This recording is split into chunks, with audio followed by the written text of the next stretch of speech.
Board के class 11 के term 2 का ये आपका वीडियो सॉल्यूशन नंबर 2 है। उम्मीद है आप फर्स्ट वीडियो के सारे प्रश्नों को देख चुके होंगे। ये हमारा वीडियो सॉल्यूशन नंबर 2 है। आइए एक एक करके इनके प्रश्नों को देखते चलें। इसमें ये क्वेश्चन आपसे पूछा गया जो बताएं NH3 और NF3 में किसके डाइपोल मोमेंट अधिक होंगे और क्यों। द्विध्रुव आघूर्ण किसके अधिक होंगे और क्यों। गौर करिए, नाइट्रोजन में वैलेंस इलेक्ट्रॉन 5, इन 5 के साथ इसने हाइड्रोजन का बॉन्ड बनाया, 1 इलेक्ट्रॉन, 2 इलेक्ट्रॉन, 3 इलेक्ट्रॉन और इसके ऑर्बिटल में 1 lone pair. This is the electron of nitrogen, इसके टोटल 5 इलेक्ट्रॉन्स। और ये हाइड्रोजन के 1 इलेक्ट्रॉन, 1 इलेक्ट्रॉन, 1 इलेक्ट्रॉन, ये इसकी बॉन्डिंग हो गई। उसके बाद ये हो गया नाइट्रोजन, ये फ्लोरीन के साथ बॉन्ड बना रहा, फ्लोरीन के साथ बॉन्ड बना रहा। ये नाइट्रोजन के लोन पेयर, फिर ये 1 2 3 4 5, ये फ्लोरीन के इलेक्ट्रॉन जो बॉन्ड बना रहे। सबको याद होगा दुनिया में टॉप नेगेटिव एलिमेंट में फ्लोरीन, उसके बाद ऑक्सीजन और उसके बाद नाइट्रोजन आता है। तो हाइड्रोजन की तुलना में नाइट्रोजन की इलेक्ट्रोनेगेटिविटी अधिक होने के कारण ये बॉन्डेड पेयर ऑफ इलेक्ट्रॉन को अपनी ओर खींचता है, इसलिए इसके डाइपोल मोमेंट का डायरेक्शन ये हुआ बॉन्ड मोमेंट का। इस बॉन्ड के लिए वो उस डायरेक्शन में खींचा। इस बॉन्ड मोमेंटम का भी डायरेक्शन ये था और इसके भी डायरेक्शन ये थे। और ये जो ऑर्बिटल का इलेक्ट्रॉन था, इस ऑर्बिटल के लिए भी जो मोमेंटम था वो डायरेक्शन ये था। तो ये जो तीनों बॉन्ड मोमेंट, ये जो तीनों बॉन्ड के इलेक्ट्रॉन जो खींचे जा रहे हैं वो सब इस electron lone pair of electron को फेवर करते जा रहा, इसलिए इसके डाइपोल मोमेंट का वैल्यू अधिक होगा। फ्लोरीन के केस में याद होगा नाइट्रोजन की तुलना में फ्लोरीन ज़्यादा इलेक्ट्रोनेगेटिव एलिमेंट है, वो बॉन्डेड पेयर को ज़्यादा नाइट्रोजन की तुलना में अपनी ओर ज़्यादा खींचेगा। और ज़्यादा खींचने के कारण इसके बॉन्ड मोमेंट की दिशा ये हो गई, इसके बॉन्ड मोमेंट की दिशा, खींचने की दिशा इसकी ये हो गई। लेकिन ये लोन पेयर का जो डायरेक्शन है ये तो अपोजिट है, मतलब ये जो लोन पेयर है इसके इलेक्ट्रॉन जो हैं वो इनके बॉन्ड मोमेंट के प्रभाव को खत्म कर देते हैं। जैसे 3 आदमी एक तरफ से रस्सी खींच रहा, दूसरा विरोध कर रहा, तो ऑटोमेटिक है इस हालत में आप ये पाएंगे जो इसके बॉन्ड डाइपोल मोमेंट का मान कम हो जाता। मतलब फ्लोरीन इस बॉन्ड मोमेंट के, ऑर्बिटल के इलेक्ट्रॉन के मोमेंट के प्रभाव को खत्म कर देता। इसी कारण से आप ये पाएंगे जो NH3 का डाइपोल मोमेंट का मान NF3 की तुलना में अधिक होता है। This is the answer. Next आइए, अगला प्रश्न हो गया, ये हम कई बार क्लास में भी आपको करा चुके। लुईस थ्योरी के आधार पर एसिड और बेस की परिभाषा देनी है, तो याद कीजिए लुईस एसिड हम उस पदार्थ को कहते हैं जो भी लोन पेयर ऑफ इलेक्ट्रॉन को एक्सेप्ट करता है, ग्रहण करता है। जो भी लोन पेयर ऑफ इलेक्ट्रॉन को ग्रहण करता, एक्सेप्ट करता, ऐसे पदार्थ को हम लोग नाम देते लुईस एसिड। और फिर याद कीजिए लुईस बेस हम लोग उस पदार्थ को कहते हैं जो लोन पेयर का डोनेशन करता है, दान देता है, डोनेशन करता है। तो जो भी लोन पेयर का दान करेगा, डोनेट करेगा, उसको हम लोग नाम देंगे लुईस बेस। एक सबसे इजी एग्जाम्पल जिसमें याद कीजिए ये हो गया अमोनिया।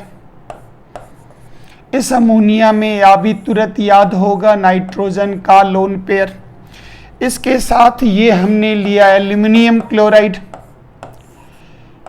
अब इस एल्युमिनियम क्लोराइड में याद कीजिए इसके पास 6 इलेक्ट्रॉन की कमी है। ये अपना वैकेंट ऑर्बिटल इसके साथ लगा दिया, मतलब आप दूसरे शब्दों में कह दीजिए जो इन दोनों में नाइट्रोजन ने अपना एक इलेक्ट्रॉन पेयर दिया, मतलब ये डोनर हो गया। जो डोनर होता उसे नाम देते लुईस बेस, और जो एक्सेप्टर होता वो नाम देंगे लुईस एसिड। तो ये एक टर्म आप याद रखिएगा। नेक्स्ट पूछा गया, बताइए डिस्प्रपोर्शनेशन रिएक्शन किसको कहते हैं। बहुत इजी डेफिनेशन है। अगर कोई भी पदार्थ आपके पास, कोई भी सब्सटेंस ऐसा हो जिसमें उसी से आपको ऑक्सीडेशन दिखता हो और उसी से आपको रिडक्शन भी दिखता हो, मतलब इस सब्सटेंस से जो प्रोडक्ट बन रहा आप ये देखेंगे इसमें ऑक्सीडेशन नंबर इंक्रीज कर गया, वृद्धि हो गई, और इसमें ऑक्सीडेशन नंबर डिक्रीज कर गया, कमी हो गई। तो ऐसी हालत में इस रिएक्शन को हम लोग नाम देंगे डिस्प्रोपोर्शनेशन रिएक्शन। जैसे हमने लिया क्लोरीन Cl2, उस पर हमने डाला वाटर, तो ये पहले बना HCl, फिर बना HOCl। HCl का नाम हाइड्रोक्लोरिक एसिड और HOCl का नाम हाइपोक्लोरस एसिड। तो अगर आप ध्यान दें तो Cl2 फ्री स्टेट में ऑक्सीडेशन नंबर 0, और HCl में अगर आप जाएं तो H का +1, Cl का -1।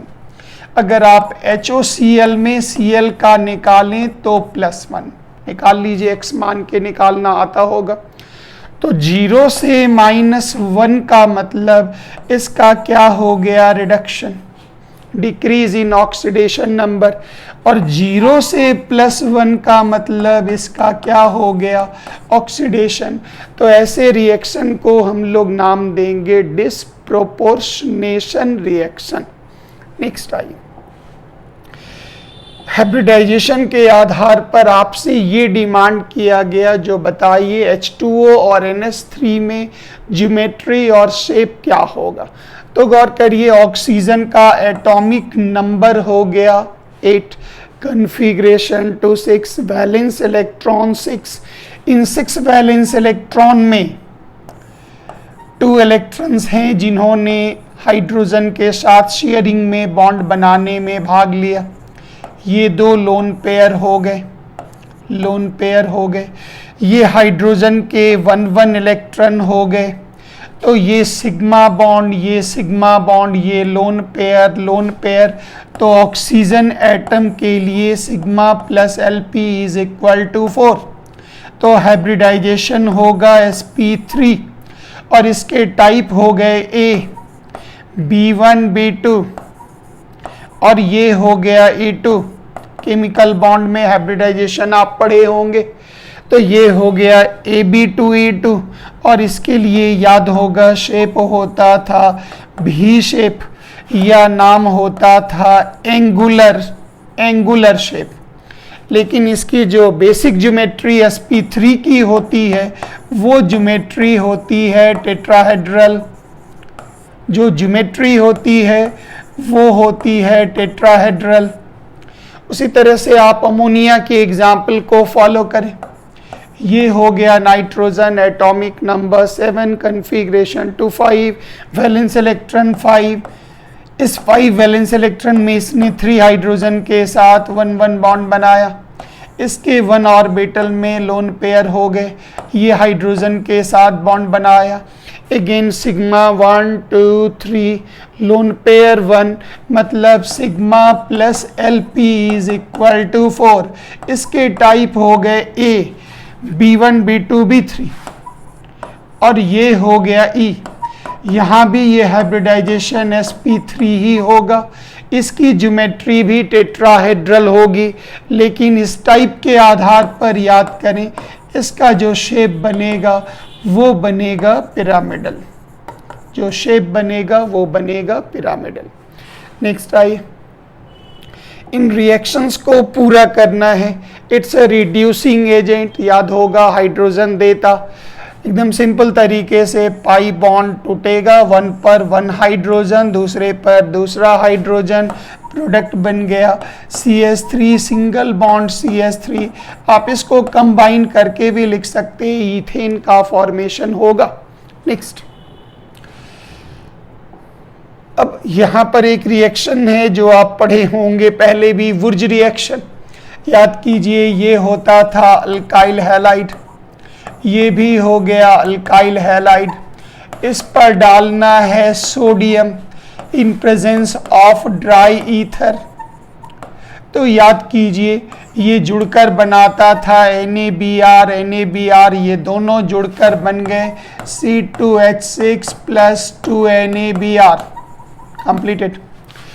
ये रिएक्शन याद होगा मार्कोनिकॉफ रूल। किसी भी अनसिमेट्रिकल, जैसे इस हिस्से को अगर आप बॉन्ड तोड़ें तो दोनों टुकड़ा बराबर नहीं है, ये कहलाएगा अनसिमेट्रिकल अल्कीन। HCl ले लें, इसका दोनों टुकड़ा भी आइडेंटिकल नहीं है, ये भी कहलाएगा अनसिमेट्रिकल अल्कीन। अनसिमेट्रिकल रिएजेंट, इसका मतलब रिएजेंट का नेगेटिव पार्ट उस कार्बन पर जुड़ेगा जिस कार्बन पर हाइड्रोजन की संख्या कम होगी, मतलब ये नेगेटिव यहाँ जुड़ेगा, पॉजिटिव यहाँ जुड़ेगा, और प्रोडक्ट बन गया आपका CH3 CH Cl CH3। इसी में याद होगा अगर HBr होता था और पेरोक्साइड डालते थे तो ये पूरा एडिशन जो था ये अलग तरीके से होता था, मतलब वो मार्कोनिकॉफ, एंटी मार्कोनिकॉफ कहलाता था। तो मार्कोनिकॉफ पर नोट्स लिखने के लिए भी आता, किसी भी अनसिमेट्रिकल अल्कीन या अल्काइन पर अनसिमेट्रिकल रिएजेंट डालने से रिएजेंट का नेगेटिव पार्ट उस कार्बन पर जुड़ेगा जिस पर हाइड्रोजन की संख्या कम होगी। रिवीजन कर लें। उसी तरह से एक रिएक्शन आ गया, ये कहलाया इलिमिनेशन रिएक्शन, इसको कहते हैं। वेरी वेरी इंपॉर्टेंट, बहुत इंपॉर्टेंट है, पढ़ाया जा चुका है, फिर से एक बार एग्जाम पॉइंट ऑफ व्यू से रिवीजन कर लें। अल्कोहलिक KOH डाला गया, this is the electron of carbon, this is the electron of chlorine and hydrogen K+, ये कंबाइन किया, प्रोडक्ट बन गया KCl बनकर बाहर।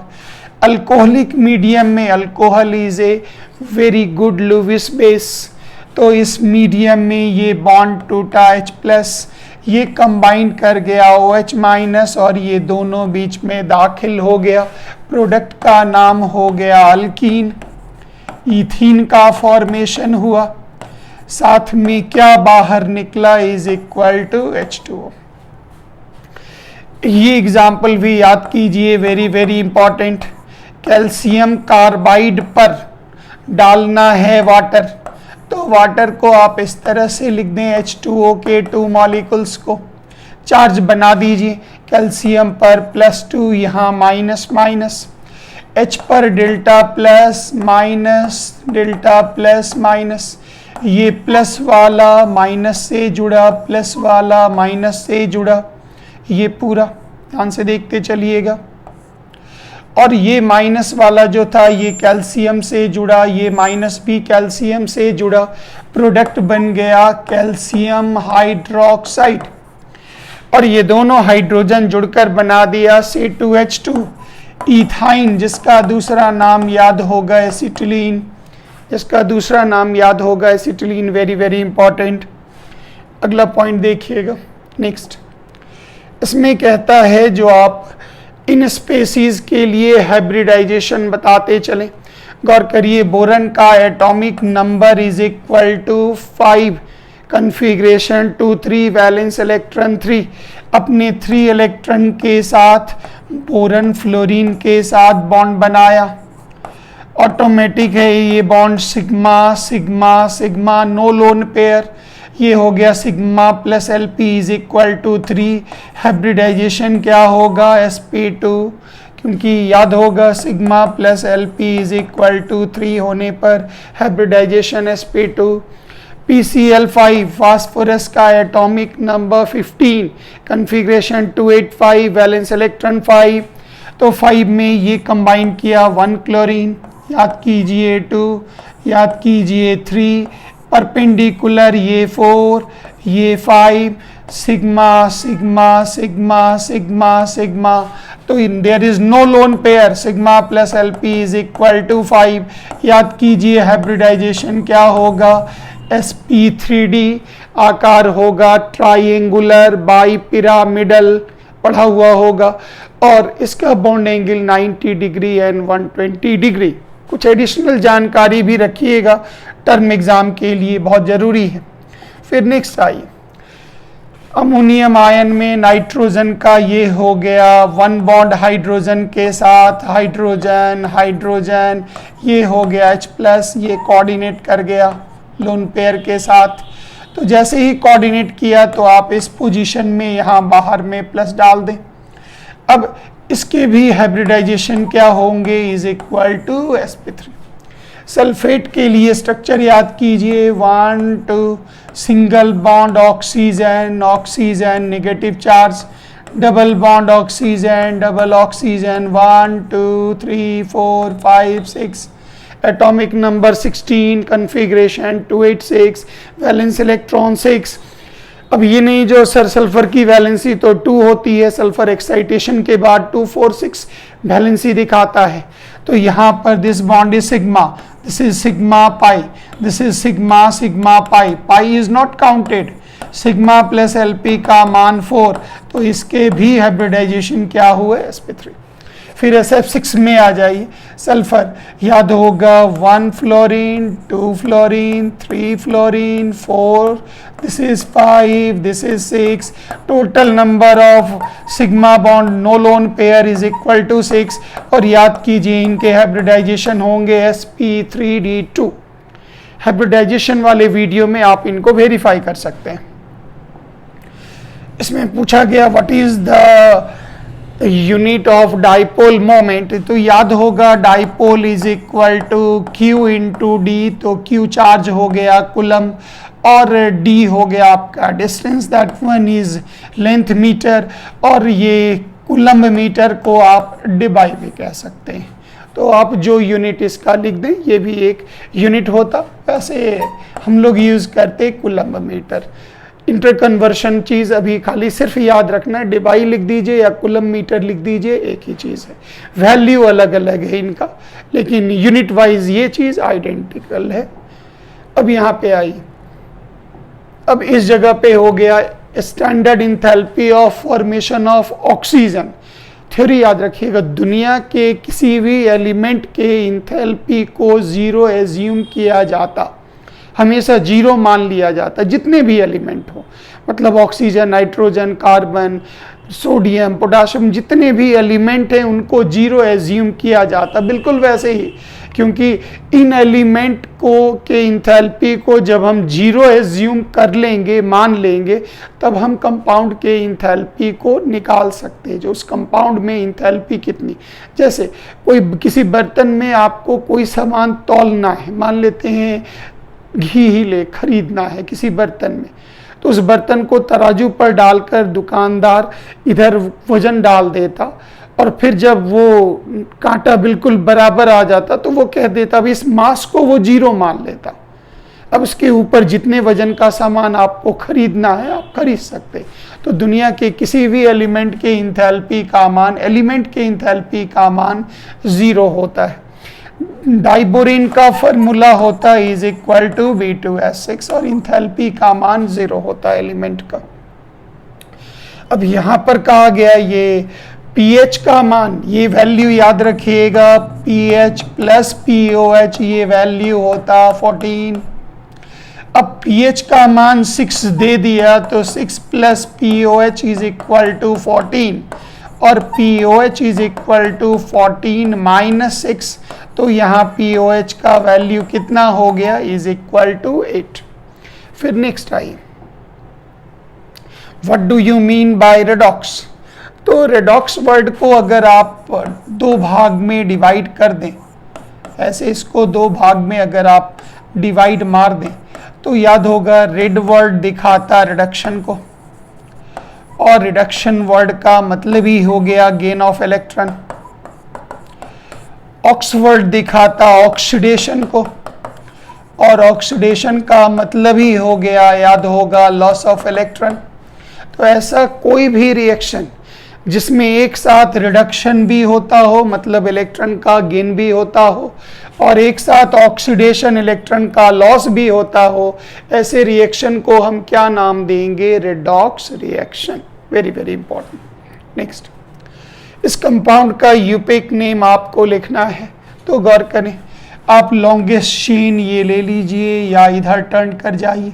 दिस इज 1 2 3 4 5, नाम हो गया 4 मीथाइल, 5 कार्बन के लिए पेंट 1 इन। This is the IUPAC name. बहुत इजी है, कई बार आप यूपेक नेम कर चुके हैं। बोरन और एल्युमिनियम में ये पूछा गया, ग्रुप नंबर 13 के ये एलिमेंट्स हैं। ग्रुप नंबर 13 में बोरन, एल्युमिनियम, गैलियम, इंडियम और थैलियम। ऊपर से नीचे आने पर ये थोड़ा एक्सेप्शन अलर्ट रहिएगा। मतलब जनरली क्या होता है, ऊपर से नीचे आने पर आकार बड़ा, शील्डिंग अधिक, न्यूक्लियस से दूरी अधिक, पकड़ कमजोर, ऑटोमेटिक है आयनाइजेशन, इंथैल्पी का जो वैल्यू होगा वो डिक्रीज होता जाता। तो ऑब्वियसली है इन दोनों में कोई एक्सेप्शन नहीं है। तो इन दोनों में ज़्यादा आयनाइजेशन इंथैल्पी किसका होगा? बोरन का होगा, एल्युमिनियम का कम होगा। लेकिन अगर एक कदम नीचे चले जाएं तो गैलियम एक्सेप्शन है, याद रखिएगा। अभी ये पॉइंट, चूंकि यही क्वेश्चन है इसलिए नीचे नहीं डाल रहे, वो एक एक्सेप्शन है, ध्यान दीजिएगा। अब यहाँ पर आपसे कहा गया, बताइए इसके लिए आप इक्विलिब्रियम कांस्टेंट का डेरिवेशन लिखें। सब में ध्यान दीजिएगा, वेरी ऑर्डिनरी वर्क। जैसे A mole of A, B mole of B combine करके बनाता है सी मोल ऑफ सी और डी मोल ऑफ डी। जब भी हम इक्विलिब्रियम कांस्टेंट निकालते हैं, याद होगा राइट हैंड साइड के कॉन्सेंट्रेशन का product by left hand side के कॉन्सेंट्रेशन का प्रोडक्ट, और जो भी कोफिशिएंट होगा उसको पावर पर ले जाते हैं। मतलब ये होगा molar concentration of C to the power C, molar concentration D to the power D, molar concentration A to the power A, और molar concentration B to the power B। ये डेरिवेशन ध्यान में रखना है, बस इसी से सारा कंप्लीट हो जाएगा। जैसे इसको ले लीजिए, Kc निकालना है, ये हो गया NH3 के कॉन्सेंट्रेशन का 2, यहाँ ले लीजिए N2, कोफिशिएंट कुछ भी नहीं है मतलब 1 है, और यहाँ ले लीजिए H2 पर पावर 3। कंप्लीटेड। जो कोफिशिएंट होगा उसको पावर पर डाल देना है। नेक्स्ट, फिर इसके लिए आप निकालते चलें। यहाँ पर हो गया, याद कीजिए, Kc is equal to HI पर power 2, molar concentration of hydrogen, molar concentration of iodine. Gas के केस में बहुत बार हम लोग Kp भी निकालते हैं, लेकिन आप इक्विलिब्रियम कांस्टेंट Kc ही निकाल के आगे बढ़ जाएं। फिर इस केस में आइए, इज इक्वल टू CO पर पावर 2, फिर यहाँ आ जाइए CO2 पावर 1, यहाँ आ जाइए C।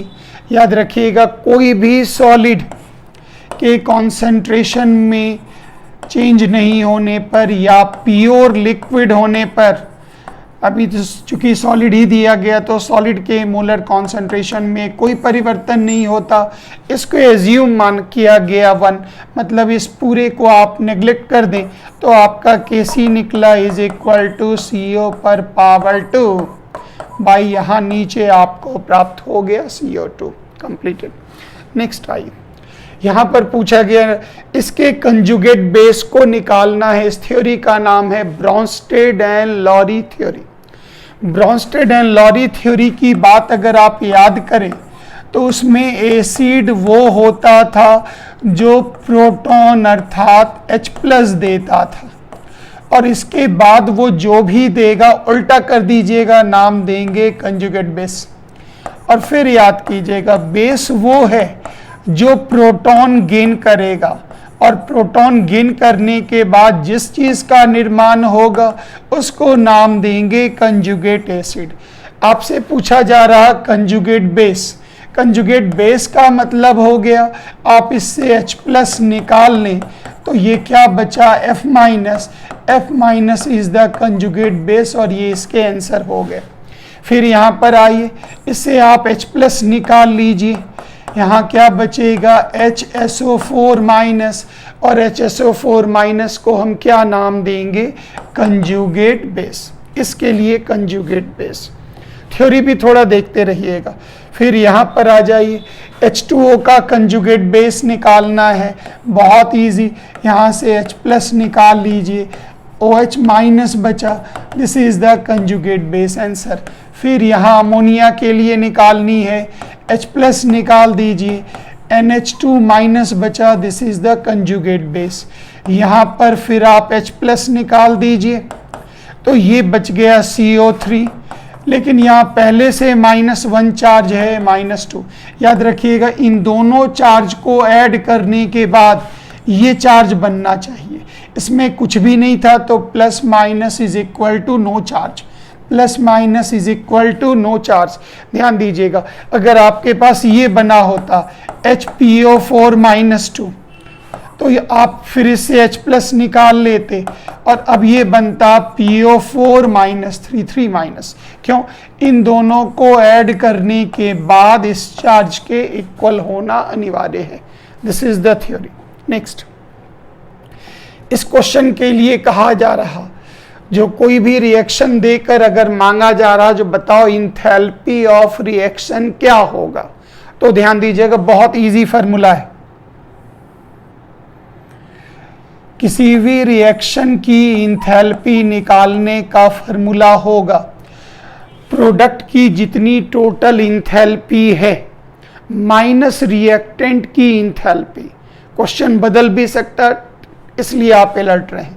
जैसे इसका कोफिशिएंट 1 है तो 1 into enthalpy of formation of N2O, इसकी इंथैल्पी ले लीजिए, plus 3 into enthalpy of formation of CO2, ये ले लीजिए। मतलब जो प्रोडक्ट है उसकी पूरी इंथैल्पी का वैल्यू ले लीजिए, माइनस आइए इधर रिएक्टेंट साइड में ये हो गया enthalpy of formation of N2O4, ये ले लीजिए N2O4, यहाँ 3CO है। फिर आ जाइए enthalpy of formation of CO और आगे मल्टीप्लाई कर दीजिएगा 3 से, ये पूरा जगह स्पेस कम पड़ रहा, हम नीचे यहाँ पर लिख रहे हैं, प्लस 3 इंटू ये 3 यहाँ से ले लीजिएगा, 3 into enthalpy of formation of CO। बस अब N2O का वैल्यू आपको दिख रहा होगा, N2O is equal to 81, CO2 दिख रहा होगा -393, वैल्यू डाल दीजिए। फिर आपको दिख रहा होगा N2O, CO2 मिल चुका है, N2O4, तो N2O4 का ये 9.7 और 3 इंटू CO का दिख रहा होगा -110, वैल्यू बैठाइए कर दीजिए इज इक्वल टू आंसर। खुद से कैलकुलेट कर लीजिए, कोई टेंशन नहीं है। N2O का वैल्यू सामने सामने देखिएगा, इसका वैल्यू इतना, इस पूरे का वैल्यू इतना, एकदम मैच करते हुए आगे बढ़िएगा। फिर इस पूरे का वैल्यू इतना और इस पूरे का वैल्यू इतना, ये वैल्यू यहाँ डाल दीजिए, जिससे मल्टीप्लाई करना है कर दीजिए, घटा दीजिए, आपका आंसर मिल जाएगा, कंप्लीटेड। नेक्स्ट आइए, ये एक न्यूमेरिकल है जो बहुत ऑर्डिनरी है, मार्क्स तो इसमें काफ़ी दिए गए लेकिन वेरी सिंपल। इसके लिए कहा जाता है जो इक्विलिब्रियम में ये कॉन्सेंट्रेशन नाइट्रोजन का, ये हाइड्रोजन का, ये अमोनिया का, बताइए इक्विलिब्रियम कांस्टेंट कितना होगा। एकदम नहीं घबराइएगा, बहुत ऑर्डिनरी न्यूमेरिकल है। KC इज इक्वल टू, अभी तुरंत बताए, NH3 का कॉन्सेंट्रेशन कोफिशिएंट 2 है, पावर 2, N2 का मोलर कॉन्सेंट्रेशन, और यहाँ H2 के कॉन्सेंट्रेशन पर पावर 3, जितना कोफिशिएंट वो पावर पे ले जाना है। अब NH3 का वैल्यू कितना दिया गया, 1.2 इंटू 10 टू द पावर -2 का पावर 2 बाई N2 कितना दिया गया, 1.5 इंटू 10 टू द पावर -2, एकदम आराम से। H2 कितना दिया गया, 3 इंटू 10 टू द पावर -2 पर पावर 3 क्यूब डाल दीजिएगा, नहीं तो गलत हो जाएगा। अब इसके को सॉल्व कर लीजिए, इज इक्वल टू कंप्लीटेड। बहुत अच्छा क्वेश्चन है, एकदम सिंपल क्वेश्चन है, तुरंत बना लीजिएगा। अगला आइए, कहा गया ग्रुप नंबर 14 में आप इन प्रश्नों का जवाब दें। ग्रुप नंबर 14 के आप उन एलिमेंट्स का नाम लिखें जो सबसे ज़्यादा एसिडिक है। तो पी ब्लॉक में ऊपर से नीचे आने पर नॉन मेटलिक गुण, बीच में आने पर मेटलॉइड और नीचे जाने पर मेटलिक बिहेवियर। जिसमें नॉन मेटलिक गुण ज़्यादा होगा उसमें एसिडिक बिहेवियर ज़्यादा। तो सबसे ज़्यादा मोस्ट एसिडिक फॉर्म जो आपको मिलेगा वो मिलेगा carbon dioxide. Is commonly found in +2। तो ग्रुप नंबर 14 के एलिमेंट हो गए कार्बन, सिलिकॉन, जर्मेनियम, टीन और लेड। ध्यान दीजिएगा, कार्बन का कन्फिग्रेशन लास्ट ऑर्बिट का 2s2 2p2, सिलिकॉन का 3s2 3p2, जर्मेनियम का 4s2 4p2, टीन का 5s2 5p2 5p2 और लेड का 6s2 6p2। यहाँ पर एक पॉइंट जरूर समझिएगा, वेरी वेरी इंपॉर्टेंट। इस टर्म का नाम है इनर्ट पेयर इफेक्ट, बहुत इंपॉर्टेंट है, ध्यान दीजिएगा। पी ब्लॉक के बड़े साइज के एटम में, पी ब्लॉक के बड़े साइज के एटम को लेंगे तो उसके जो s ऑर्बिटल होते वो काफ़ी अंदर धसे होते, पेनिट्रेटेड होते, और उनके जो p ऑर्बिटल होते हैं वो एक्सपोज्ड होते, बाहर निकले होते। इसलिए जो ऑर्बिटल न्यूक्लियस के जितने करीब होगा उसके इलेक्ट्रॉन की पकड़ न्यूक्लियस से उतनी मजबूत होगी और बॉन्ड बनाने में उसकी भागीदारी उतनी कम होगी, और जो बाहर की तरफ एक्सपोज्ड होगा वो आसानी से बॉन्ड बनाने में भाग ले लेता। तो अगर आप गौर करेंगे तो अगर वो 2 इलेक्ट्रॉन की भागीदारी करता है तो सीधी सी बात हो गई, सिर्फ p के 2 इलेक्ट्रॉन को देना है। अगर 4 ऑक्सीडेशन नंबर दिखाता है तो दोनों देना है। तो +2 ऑक्सीडेशन नंबर की सबसे ज़्यादा संभावना लेड की होती है पीबी, और इसी को हम लोग नाम देंगे due to inert pair effect. ये भी आपको सॉल्यूशन वीडियो में दिख जाएगा, जो इनर्ट पेयर इफेक्ट से आप क्या समझते हैं।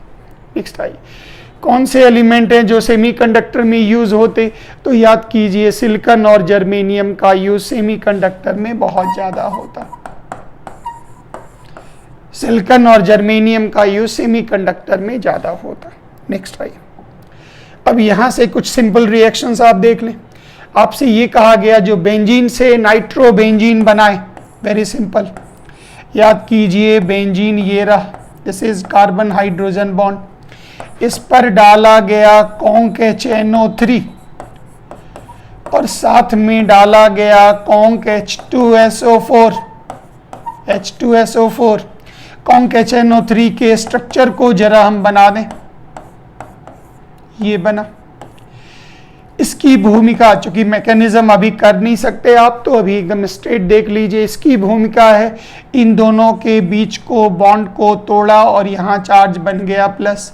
अब ये OH- इस H+ से जाके जुड़ा, बना H2O, और ये NO2 जाकर जुड़ गया।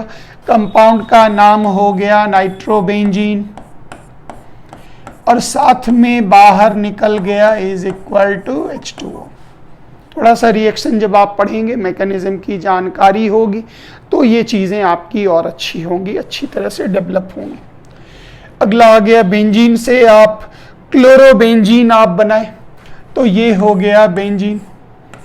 किसी एक कार्बन हाइड्रोजन बॉन्ड को आप दिखा दें, दर्शा दें, उस पर डाला गया Cl2, ये बॉन्डेड पेयर, साथ में डाला गया एनहाइड्रस एल्युमिनियम क्लोराइड।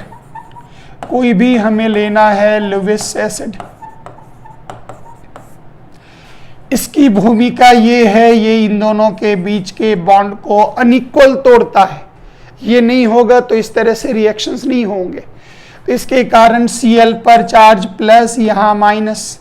अब गौर करिएगा, ये H प्लस और Cl माइनस जाकर जुड़ गए और ये Cl इससे जुड़ गया और कंपाउंड का नाम हो गया क्लोरोबेंजीन। साथ में बाहर निकला HCl। फिर कहा जा रहा बेंजीन से आप बनाएं इथाइल बेंजीन का निर्माण करें।